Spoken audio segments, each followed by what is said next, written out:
নমস্কার viewers, second সেমিস্টারে বাংলা যাদের জেনারেল পেপারে আছে বা মাইনর পেপারে রয়েছে তাদের জন্য অত্যন্ত গুরুত্বপূর্ণ একটি প্রশ্ন হচ্ছে যে অক্ষর কাকে বলে, অক্ষরের শ্রেণীবিভাগ করো এবং তার গঠনের মূল যে নিয়মগুলি সেগুলো কী কী ছিল তা সংক্ষেপে লেখো। তো এটা 15 মার্কসের জন্য 2025-এ যারা সেকেন্ড সেমিস্টার দেবে, ক্যালকাটা ইউনিভার্সিটি স্টুডেন্ট রয়েছে, 2025-এর জন্য এই প্রশ্নটা খুবই গুরুত্বপূর্ণ। তাই আনসারটা তোমরা দেখে নাও, আনসারটা দেখে তোমরা খাতার মধ্যে নোট ডাউন করে নিতে পারো। তো প্রথমে যে অক্ষর তার সংজ্ঞা হচ্ছে শব্দ মধ্যস্থ যতগুলো ধ্বনি বাকযন্ত্রের স্বল্পতম প্রচেষ্টায় একসঙ্গে উচ্চারিত হয় তাকে অক্ষর বা সিলেবল বলে। অন্যদিকে উচ্চারণ সাধ্য ক্ষুদ্রতম ধ্বনির নাম অক্ষর বা দ্বর। একটি ধ্বনিতেও অক্ষর হয়, একাধিক ধ্বনিতেও অক্ষর হয়, তবে প্রত্যেক অক্ষরের উচ্চারণে একটি স্বরধ্বনি থাকে। যেমন মা এক অক্ষর বিশিষ্ট শব্দ, বাবা দু অক্ষর বিশিষ্ট শব্দ।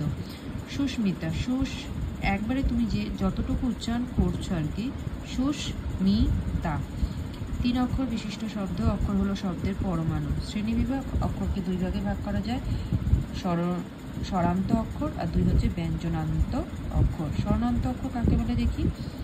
যে অক্ষরের শেষে স্বরধ্বনি থাকে বা উচ্চারিত হয় তাকে স্বরান্ত অক্ষর বলা হয়। যেমন আমি, আ যুক্ত মি আমি, জানকী জান যুক্ত ন যুক্ত কি। প্রত্যেকটা অক্ষরেই স্বরান্ত কিন্তু রয়েছে, মানে শব্দের শেষে স্বরান্ত মানে স্বরবর্ণ রয়েছে।